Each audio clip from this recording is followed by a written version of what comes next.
Good to see everybody. My name is Sheridan Ganger. I'm the Vice President of Revenue Marketing at Product Board. I am thrilled today to be here to discuss the 6 steps towards integrated marketing strategy. And before we get started, I just want to do a quick pulse of who we have in the room. So how many of you are in marketing leadership? Okay. How many CEO founders do we have in the room? Okay. So a good mix. Fantastic.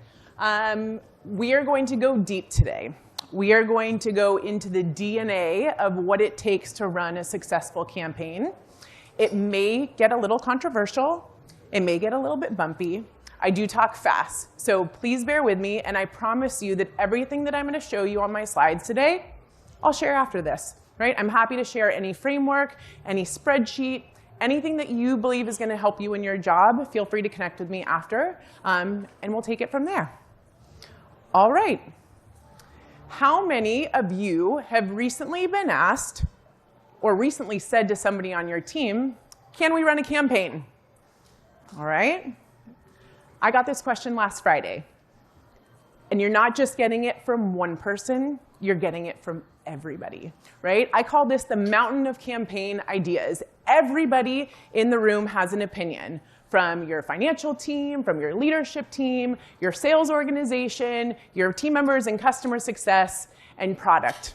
Even my dad. My dad, who has no idea what marketing is, has called me and said, hey, Sheridan, I think you guys should run a campaign on X, Y, and Z, right? And as a marketing leader, what happens? We start getting sweaty, we start getting a little bit nervous, right? Your heart starts beating because you have all of these questions swirling in your head. You're wondering, where do I start? Who am I going to start with? Who on my team is going to be the person that is going to drive this campaign from the ground up? Who's going to kick it off? I followed the Dacey model. Who's going to be my driver, right? Again, their palms start to sweat. Again, your heart's starting to beat pretty fast. How am I going to measure what works?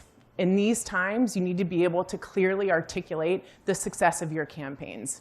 You also need to communicate what's not working, right? Not every campaign is going to be a success. And so you need to figure out, well, how am I going to communicate the things that aren't necessarily going in the right direction? How am I going to communicate with my team? Some people are in the office, some people are remote, some people are doing a hybrid of both. I need to ensure that my communication across all of my channels is clear and consistent.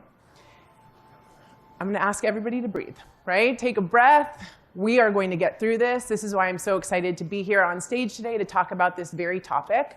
Marketing is hard. I've been doing this for 16 years. I have built 5 demand gen teams from the ground up. I've gone through an acquisition. I've gone through an IPO. I can tell you it doesn't get easier, but you can do it smarter, right? So we have a lot to cover today. As I mentioned, I talk fast, so bear with me. We're going to kick things off and talk about what it means to get alignment around your go-to-market motion, and talk about attribution. I think this is maybe one of the key words of this week. We're going to talk about hiring the right team for the right goalposts that you're working towards. We're going to talk about the importance of product marketing. If anybody was at the CMO session led by my friend Carolou Dietrich yesterday, we talked a lot about and heard a lot about the importance of hiring the right team to support scale. Then we're going to get into my favorite part of these 6 steps, developing your campaign themes. Then we'll talk about flighting those campaign themes across the entire customer journey. We're going to talk about activating and measuring, again, measuring, efficiency, some of the key topics for the week.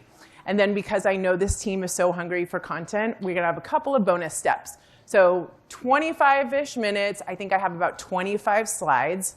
So let's dive in. All right.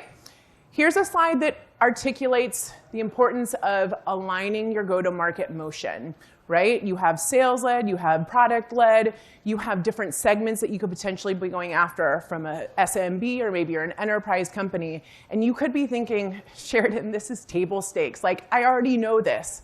But you would be surprised. Go-to-market motions are easy when you're aligned. It's when you are not aligned across your whole organization that they become very complex, and it's when you start making mistakes when it comes to campaign activation. So if you're a sales-led organization, it's important to understand because your conversion action is going to be driving people to talk to your team. If you're a product-led organization, you're going to be urging people through your campaigns to start a free trial, right? So different motions. And as you think about what segments do I have the most opportunity to win and drive revenue, if you're going up market, you're going to be thinking about all of that content and all of those touch points. I've seen an enterprise deal take up to 127 touch points from marketing pre-pipeline, right? And so as you start thinking about how you're going to flight your campaigns, again, you may be thinking this is table stakes, but it is actually the work that you have to drive alignment on ground zero. Next to this is agreeing on your attribution model. One of the biggest mistakes that I've made in my career, again, I've been doing this a long time. I've had a lot of wins. I've also made a lot of mistakes. So I'm here and I'm excited to share some of those with you, is not aligning on how you're going to measure success of your marketing campaigns. You have your first touch attribution model. This helps you understand what campaigns are driving engagement with my target audience. It's that first leading indicator that helps you understand my message is resonating with this audience. And then you have your last touch. Your last touch is going to help you understand what is that conversion moment that my audience is taking before they're getting into pipeline. Both of these are important, but what's most important is what happens in the middle. And I'm taking this phrase from my boss, Ritu Kapoor. We call it the fat middle at Product Board. And this is all of those touch points that happen between that first touch and that last touch before conversion. And as I mentioned, if you're an enterprise company and you're going up market, this fat middle can get really fat, which is why you need to measure first and last to start with and work towards getting to that fat middle. There's great tools that can help with that. Hockey Stack, I think I saw them out on the floor. They're a great tool that helps with multi-attribution. We use Ramp Metrics, another great tool that helps understand in aggregate what are those touch points that you can develop your campaigns across the whole customer lifecycle and ensuring that you're supporting that fat middle. But I recommend that you at least start with first and last.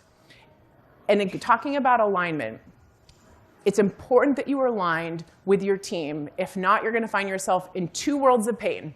And I've been in both of them. The first one, your CEO is going to think you're measuring it one way, and you're measuring it and reporting on the other. That's not a fun conversation. The second one is you won't be able to have the right infrastructure and the right teams to be able to support getting to this place where you have a line of sight into your attribution. So getting this right at this part of the cycle of getting to campaigns is absolutely critical. All right, hiring for the right team. Again, we talked a little bit about this in yesterday's CMO session, but if your goalpost is about 10 million in ARR, the shape of your team is relatively simple, right? And what are you seeing here is the first hire, again, this is my opinion, but we also heard it yesterday, that you need to invest in is a strong product marketer. And when I say strong, I mean the best product marketer, because product marketing is going to be the dot that connects your product to your customers. They know your customers so well that they can tell you what they ate for breakfast. And we're going to get into a little bit of persona explanation in a little bit here. You need product marketing before you can invest in demand. And once you have a great product marketer, a great product marketing team, then you can think about, all right, who's going to support my campaigns and my demand generation? And you'll have different vehicles. Most likely, you'll start to invest in field marketing. You'll start investing in your digital strategies. And at this point, sometimes you can outsource some of your creative work, perhaps, maybe some of the SEO work. But your core team must start with product marketing. Then you can hire for demand. And RevOps. We just talked about RevOps when we talked about attribution. Your systems, your integrations, all of that plumbing that is connecting your funnel, you need somebody in this seat that's going to help set this up the right way from ground zero. Going back and trying to fix this is very hard, it's very costly, and it'll slow your team down. So this is just a general shape of what your team would look like if you're aiming for that 10 million in ARR. As you get bigger and your goalpost goes up, you're looking at 50 million. your team expands, right? And your shape evolves. And you'll start thinking about what are the subject matter experts and what are those pillars of marketing that I really need to invest in to be able to do more brand and more creative demand generation. You're going to be scaling out your product marketing team, so really investing in content and customer stories to really help demonstrate that customer proof. You're going to be thinking about maybe more regional strategies from an event perspective. Like, who's going to be putting up your events here at SaaStr in San Mateo? Are you going to have a regional member of your team supporting that? If you're a product-led organization, you're going to be thinking about your growth strategies, right? And how you're going to focus on building up a team that can really support that product-led motion. If you're upmarket, this is where ABM comes into play. You're going to be thinking about who on my team, who can I bring on that's really going to help staff for this motion. And you'll bring brand and creative in-house. We talked about the importance of brand yesterday. This is when brand really starts to matter. And I've seen brand and demand blend very well together if you have the right team, but it's definitely an investment you need to be thinking about when you're thinking about your campaigns down the road. And then comms. You'll start bringing comms in-house and starting to think about investing in AR and PR and so forth. So hopefully, the folks in the room here, this addresses sort of the shapes of your team. Again, this is my personal opinion about teams that I've scaled in my career. But again, if there's one lesson to be taken from both of these slides, you cannot have campaigns unless you've invested heavily in great product marketing. OK, step 3. I have a couple of slides here that are going to talk about positioning. I'm going to demonstrate 3 frameworks. I've used all 3 of these frameworks in my career. I've used them independently from one another. I've used them all together. So this is a messaging house. This is the exact messaging house that we put together when I was at a company called Chartio. My head of product marketing and I worked on this, Mandy Schaefer. And this is a great starting point because not only do you have everything from your hemisphere, which is the objective and what your business is trying to solve and get people to know you for, all the way down to the icing, which is like your world mission, right? And it also includes things like your benefits, your platform, your difference, your promise, your problem, your theme. Everybody on your team needs to be aligned to this messaging house before you get started with your campaigns. Another flavor of this is more of a problems and solution statement framework. This was born at Oracle. So if anybody spent some time at Oracle, this is probably not the first time you're seeing this. And it comes in groups of 3s. Why 3? 2 is not enough. Nobody can remember more than 3. So your ideal number is 3. This breaks out the problems that you were looking at, the problems that your customers have, and the ways that your product solves for that. So again, it seems very simple. Some of this work takes months, right? And that's why, again, having product marketing at the helm of your strategy will be able to set your demand gen teams up for success. Here's another framework. This is more of a summary framework. What I appreciate about this is I started my career as an SDR. SDR, I think I was actually called a BDR at Salesforce in 2007. And I always wanted a one-pager. I wanted a one-pager on my desk that could help me articulate what are the problems that Salesforce is solving for and who is Salesforce solving that problem for. So this messaging framework does a great job because it actually breaks out the altitude of the different personas in the segment narratives at the bottom here, which we're going to get into in just a second. So the message of these last 3 slides is, again, you've invested in product marketing. You know your go-to-market motion. You've aligned on your attribution model. Now you've got your core messaging. And you do not move forward unless everybody in your organization is aligned to the messaging, right? Again, one of the mistakes that I've made in my career. Because as you start seeing campaigns and start getting content out into the wild, if your CEO or your sales team sees that and says, I don't agree with that, again, not a conversation that you want to have. No surprises. That's one of my mottos as I run my teams and I work with our executive team, is that there should never be a surprise when it comes to campaign activation. And so getting aligned on messaging is absolutely critical as you move forward in campaign development. OK, so part of this work also includes understanding who you're going to be going after. Right? So you probably talk a lot about persona development. And we probably talk a lot with your sales team about multi-threading. Right? Multi-threading when you're working a deal and you're trying to understand who is part of that economic buying team. It actually starts with marketing. It starts with multi-marketing. That's the phrase that I like to use. It's your job as a campaign member or demand generation team to ensure that you're reaching every member of that buying team. right? Help your sales close those deals faster because the team is going to know about what you do, right? If you don't, you may have a great looking pipeline, but your close rate from maybe S2 to close 1 isn't going to look that pretty because you're going to be single-threaded. And so the job starts with marketing, which is aligned to the persona and the messaging development that we just went through. And so as you think about the buying team, and again, this is an example that I'm pulling from my days at Chardio, right? Usually they fall in sort of 3 layers. And this is a framework we actually are following currently today at Product Board. Your ICs, right? So if you're a product-led organization, these are the people that are coming in, they're taking your trial. It is your job in your campaigns to teach them. Help them understand how your product is going to help accelerate them in their role, help accelerate them in their job. It's all about teaching, education, really aligning to that IC to, again, help them accelerate in their role.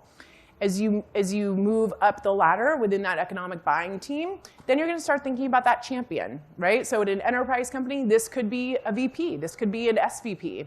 At a small business, this could be a manager or a senior manager. So again, you need to make sure that this framework is working for you and your business, but it's your job to support them, right? Help them understand how your product aligns to their objectives that they're trying to drive with their team, right? So you can start seeing the differences in terms of the messaging and the importance of that persona work.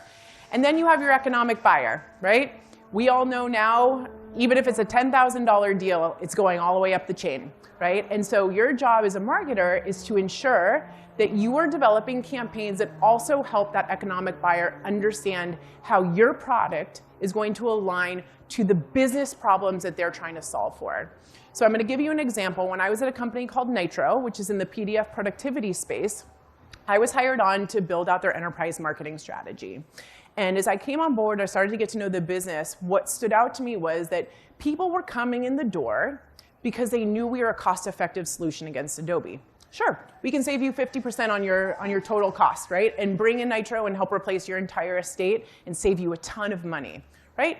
Great for the champion, right? It helps them stay within their budget restraints and helps them support their objectives.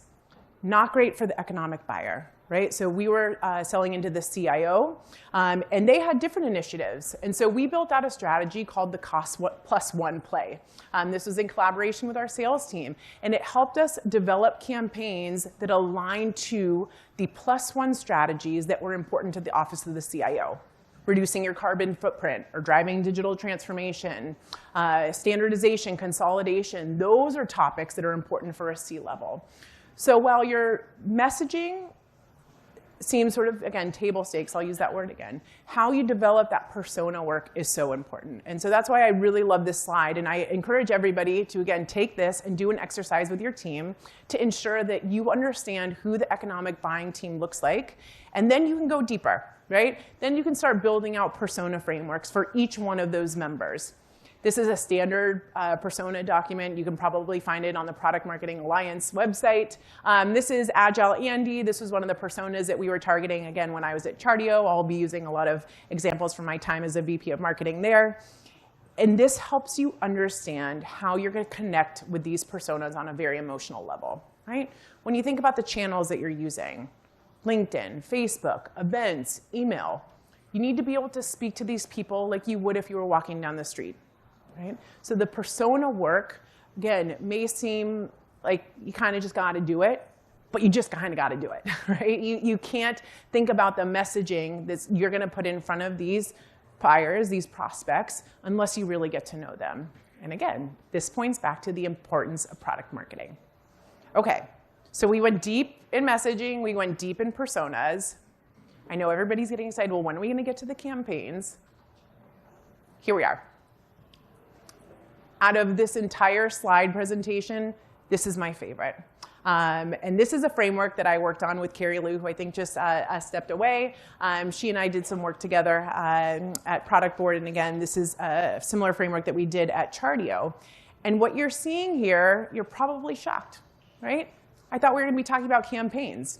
I don't see any ebooks. I don't see any infographics. I don't see any guides listed on this framework. That's because those artifacts are not campaigns. A campaign is a collection of artifacts that touches every part of the customer lifecycle. And they align to core themes. Those themes are what connect the sort of the tie that binds your campaigns to your overarching objective as a business. I like to use the analogy of songs. So songs live within an album, right? So your songs are your campaigns and your themes are your albums. And so this is a very important exercise because it helps you understand and align with your partners in sales. Yep, I'm gonna bring up sales here, to ensure that you're putting the right content and the right campaigns into market. This workshop, when you go through this with your team, will probably take a day and a half, if not more, right? So as you think about your planning, and we'll talk a little bit about sort of the operations behind all of this work, it's important that you're carving out time to really get into the nitty-gritty of what type of campaigns we want to run. Because remember, that first slide I shared at the beginning, can we run a campaign? Well, you can if it's on this list. If it's not on this list, it also provides you some guardrails, right, to stay focused. Another thing that I want everybody to take away from this slide is that some of the best marketing teams that I've worked with don't run more than 5 campaigns in a year, right? Campaigns is not a volume game, right? It's not about how much content you're putting into market. It's about being consistent with the message that you're putting into market and being consistent with how you are getting in front of those key personas that we just talked about. You also need time to test. Testing is key for any campaign strategy. And we have a barometer at Product Board that we put a campaign into market, and we usually start flighting on paid social, and we give it 30 days. 30 days will give us enough indication of whether or not the campaign is going to be successful for our audience, right? We're looking at impressions, we're looking at click-through rates. And so if you're constantly putting campaigns in and out, how are you going to learn? How are you going to learn what is not only driving that first touch, but also what is driving that last touch? So again, one of the key messages here is less is more. Less is more, and make sure that you don't move forward unless your VP or your CRO says, yep, this is where I want to be. Okay? And then you can get into the fun part, right? We talked about songs and albums. Like, this slide needs its own, I feel like, walk-on song, because this is the fun part. Your demand gen team, your content team, your product marketing team, you all get into a room and you start fleshing out what content am I going to flight, right, for this specific campaign. This translates really well to a spreadsheet. I know, some of our favorite words, which I'm happy to share, but for the purpose of today's conversation, I wanted to put it into a visual that really helps articulate the importance of a campaign running from all the way to the top of funnel, where you're trying to drive awareness, all the way through to the bottom.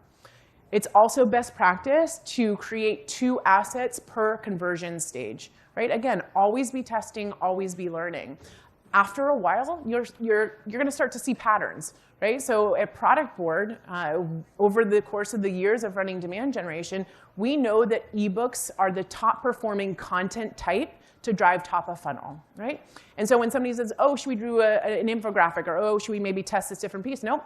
You have a tried and true formula here, and we can see it in the data. So again, always be testing, and you'd be surprised what the patterns will tell you after the course of 6 months, even a year, which again is why you don't want to be flip-flopping and bringing in too many campaigns at once. Organization is a key part of this last step, right? You can have the best campaigns and the best content, but if you are not organized and you do not have the right stakeholders as part of your kickoff process, you're going to move fast and you're probably going to fail. And I know that's a very bold statement, but when you think about your vehicles, digital marketing, field marketing, right, they need to be in the room when you're thinking about how you are going to organize, how are you going to budget, how are you going to, again, I use the word flight, which is basically activate and distribute. And so using a tool, you can use a tool like Product Board, you can use a tool like Asana or Monday.com to be able to really stay organized in your execution of the campaigns. You'll feel more in control, right? And if you're feeling more in control, you'll be more successful when you launch. Another part of this is measuring your KPIs. Again, measurement, key theme of the week here at SaaStr. Every campaign is not created equal, right? We know that as marketers. I think sometimes it's harder to communicate that with your founding team because not every campaign is meant to drive all the way down to pipe, right? And so as you start fleshing out your campaign briefs, which again was part of that step that we just went through, you need to clearly articulate what are the KPIs that I'm going to track for this campaign. Is this an awareness campaign and I'm actually going to be just measuring engagement, right? Is this a product-led push that we're going to be testing and I need to be measuring something like product-led trials and trial activations? Be clear and commit to your KPI. And make sure that you are communicating that to all of your stakeholders as well as your executive team before the campaign launches. No surprises. Again, that's my motto. So at this point, you're ready.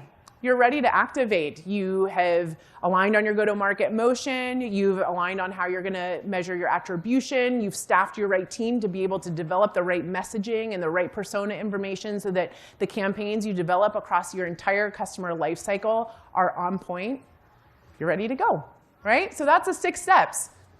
I said it's not easy, but you can do it smart. And a lot of these frameworks are pressure tested. As I mentioned, I've been doing this a long time, and I have found that they are extremely helpful in getting to campaign execution.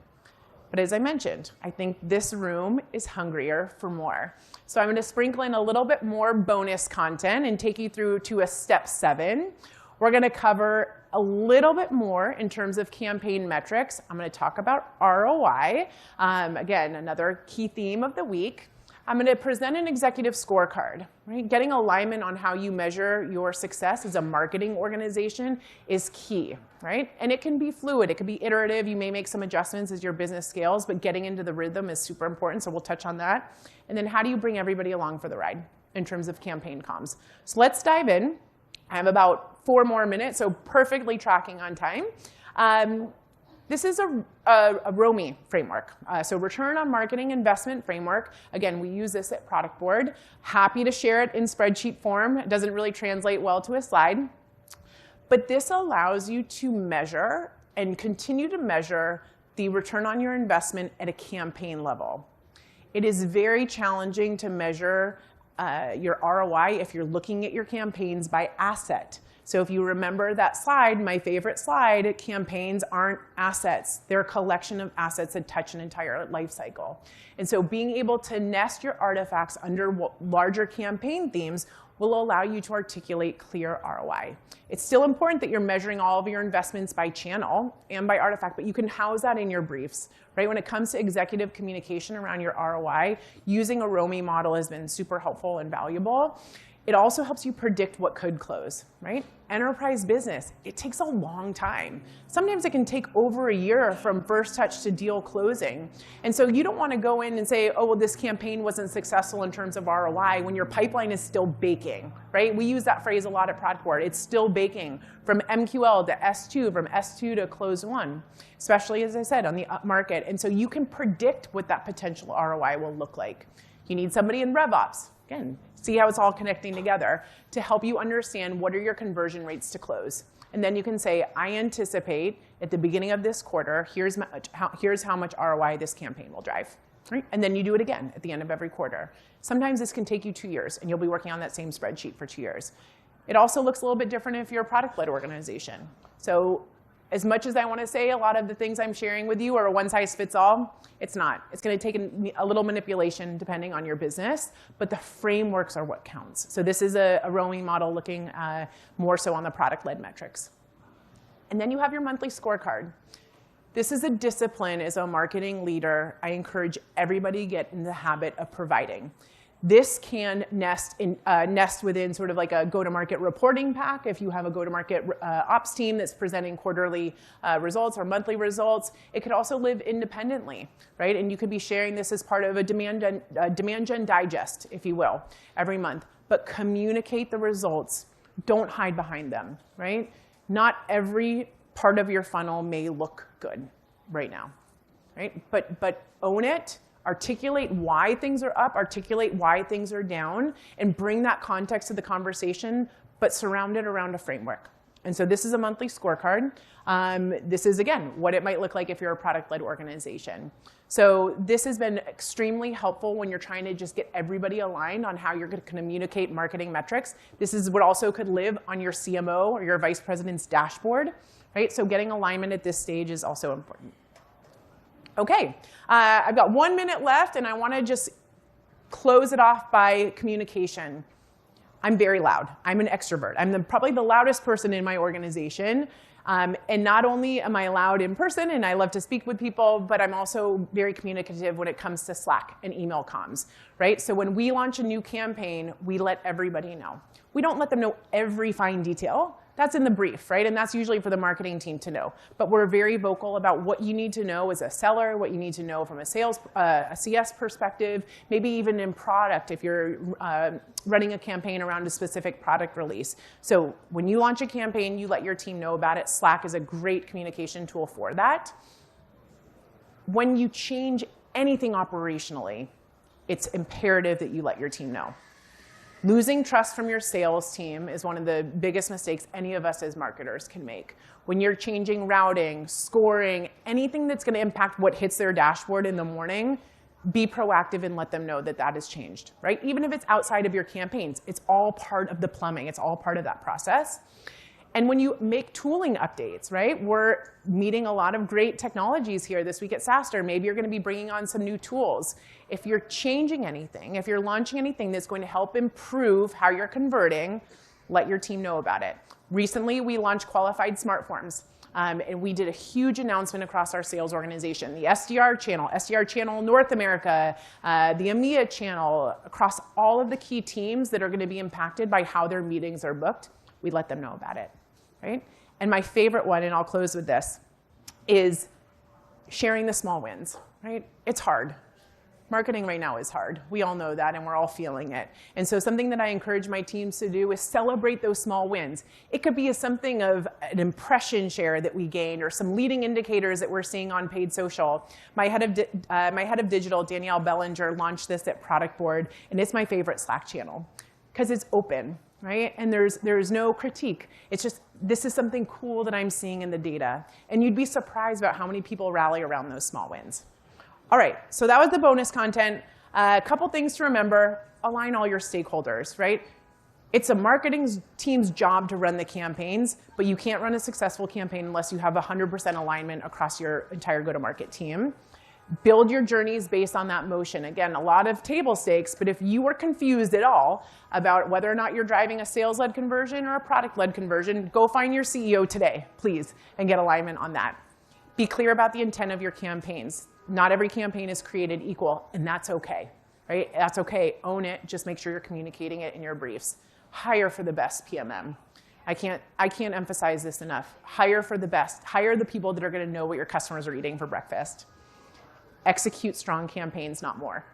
Less is more. Give your campaigns time in market so that you can test and you can listen, and then you could potentially pivot. It also allows your team to stay focused. Over-communicate, get loud, right? One of the biggest, best parts about my job is communicating the small wins as well as the learnings.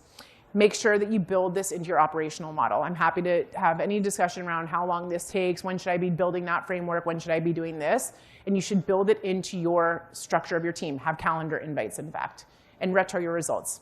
Own up to what's not working, celebrate what is working, but make sure that you're aligning on that scorecard. So remember my motto, no surprises.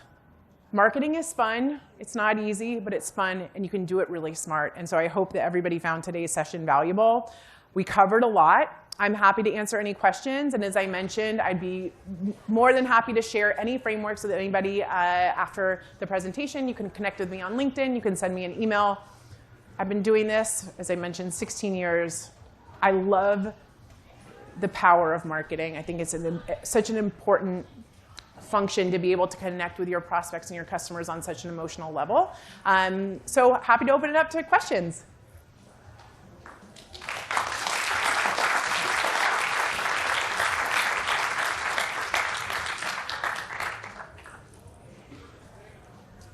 Hi. Quick, Hi. thank you for that. Very interesting. Favorite books or resources for like first-time marketing leaders? Oh gosh, that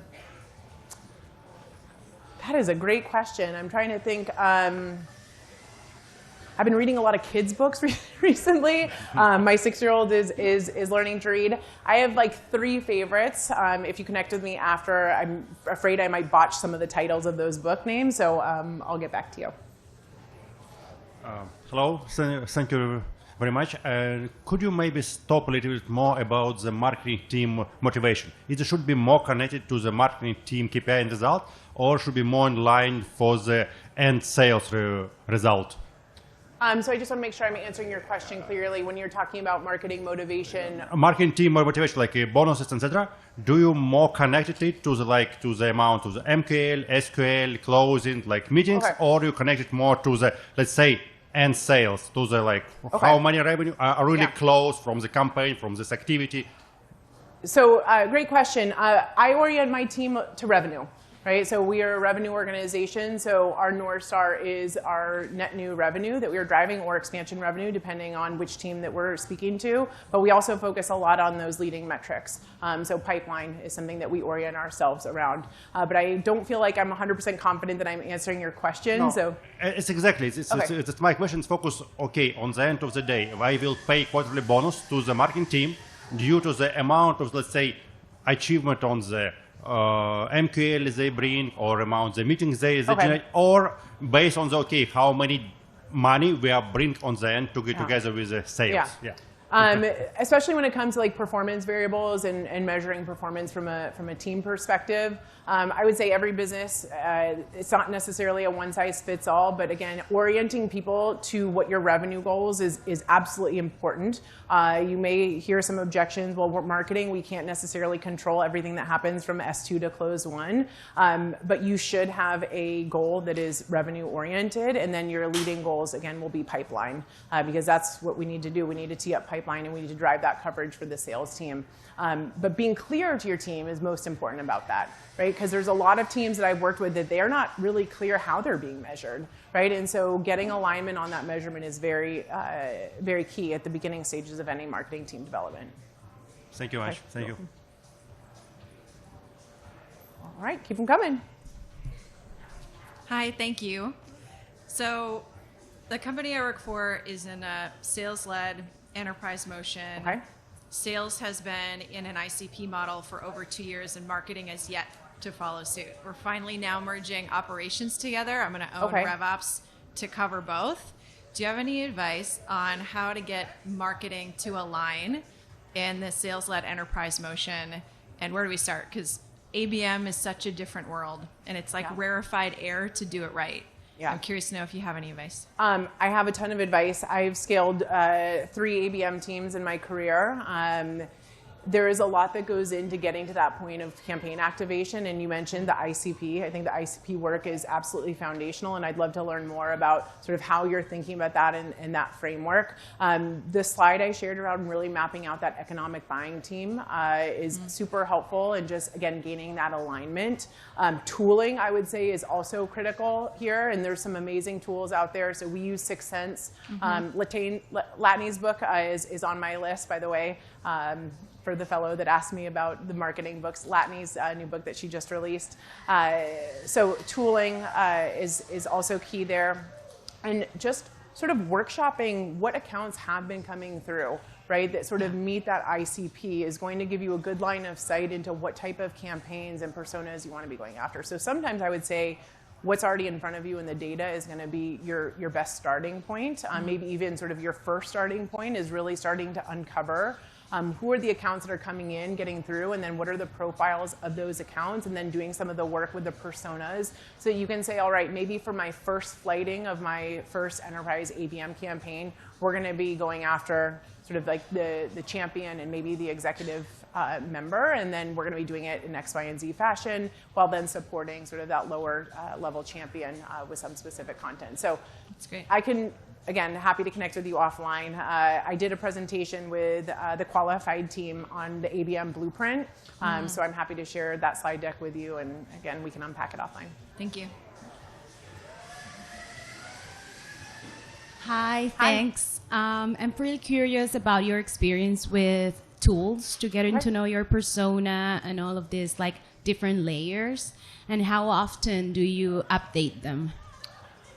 Great question. In terms of tooling to support our persona work. I have not come across a piece of technology that really helps with that. That's a lot of like pulling back the layers in Salesforce or your CRM data and your marketing automation data to just get better understanding. As I was just mentioning, sort of the ABM work that we've done, starting with who's coming in and who's getting through is a great way to start to unpack that.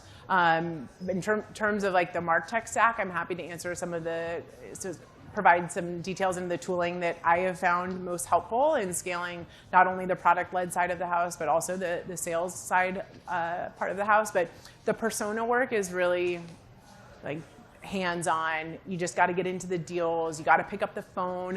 Gong calls, so there's a tool. So we listen to a lot of gong calls, pre-pipeline, in pipeline, as well as close one. And there's a lot of functionality within that tool that just helps you understand the buyer more and what are the questions that they're asking, for example. So I would definitely say Gong is a great tool to just better understand the personas because it provides that information to you. Thank you. You're welcome.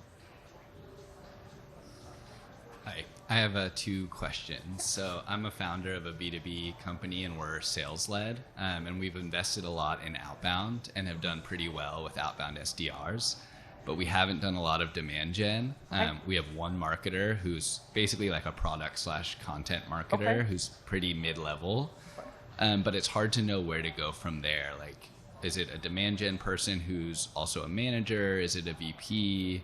Do we outsource and work with an agency first that maybe has like multiple skill sets to start to prove things out? We kind of don't know where to get started and how much to invest to start to test demand gen. Well, I applaud you for hiring product marketing first. So taking a play from my playbook, I would say if you were going up market and really focusing on sort of that the enterprise sector, and you have an SDR team, I would probably look at somebody with a demand gen background who knows account-based strategy.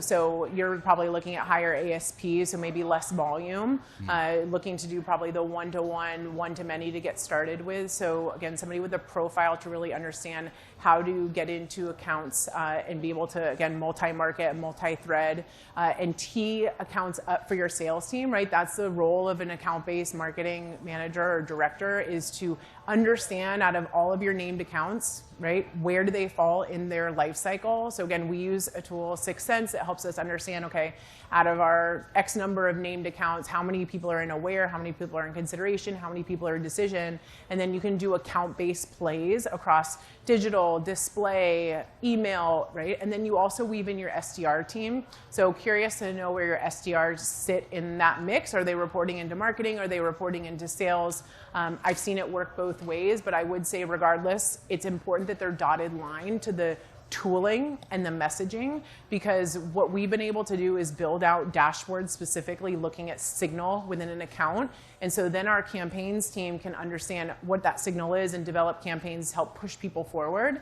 But the SDRs can use it to prioritize their outbound. And that's the key. So 6 Sense Qualified helps us understand who are the accounts that are showing intent. And so rather than having an ADR team or an SDR, BDR, that's, oh, I'm going to work on these 10 accounts today. They actually say, these are the accounts that are super hot and surging. Here's the accounts that are hot. Here's the accounts that maybe if I have time to, I'll get to. And then you can prioritize your accounts from like an A to B or a tier 1, 2, and 3.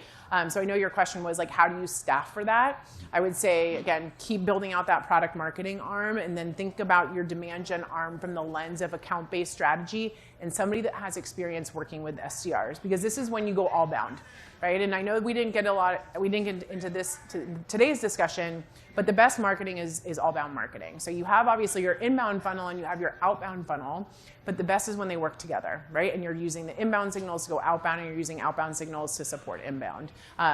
So there's more I could go into on that discussion. Again, happy to connect with you.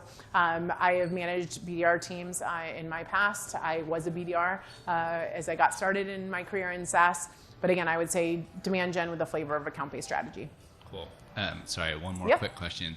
If we did have a path with the product to have some sort of self-serve, even if it was just a free trial, do you think that like greatly helps demand gen efforts? And it's something, sometimes we feel like we need that to really bring in leads, but don't know if that's too big of a leap. I would say it depends. And I know that's probably not the answer that you were looking for.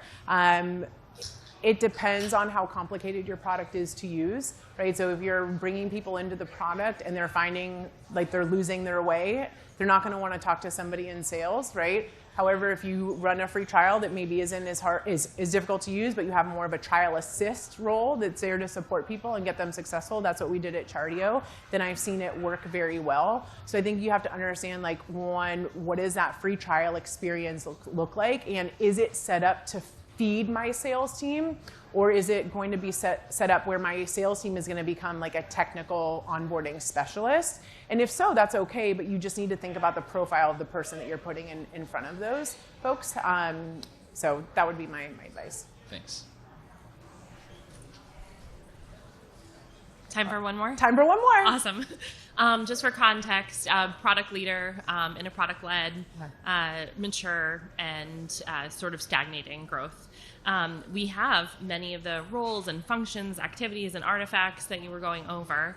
I don't think we're humming on the campaign piece of it and having that like really organized. And so my key question is, what does effective product partnership look like in getting that off the ground and making it work, whether it's defining it or helping articulate, you know, there's a lot of different ways to sort of plug in and help drive some of that in a product-led organization, but just curious to hear some sort of tips and tricks on getting that partnership humming. Yeah,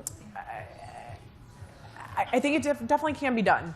And I would say if you have a strong PMM bench, right, and it sounds like some good supporting tentacles of content, that framework where we talk about sort of the themes, then like outlining sort of the campaigns across the different stages of the life cycle, you'd be able to do that not necessarily with a campaign manager, right? That's really at the core of what a PMM and a content team should be able to do.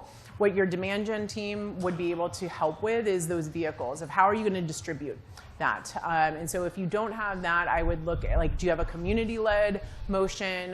Do you have like a strong product community, again, that you could potentially tap into? But I would say there's ways to get around it, but not for too long. And I know that's, again, we're all talking about resources and staffing, but you can definitely get the foundations and some activation, not necessarily with a full-fledged demand gen team. All right. I'm over by 1 minute and 22 seconds. So thanks, everybody, for sticking around. Appreciate it.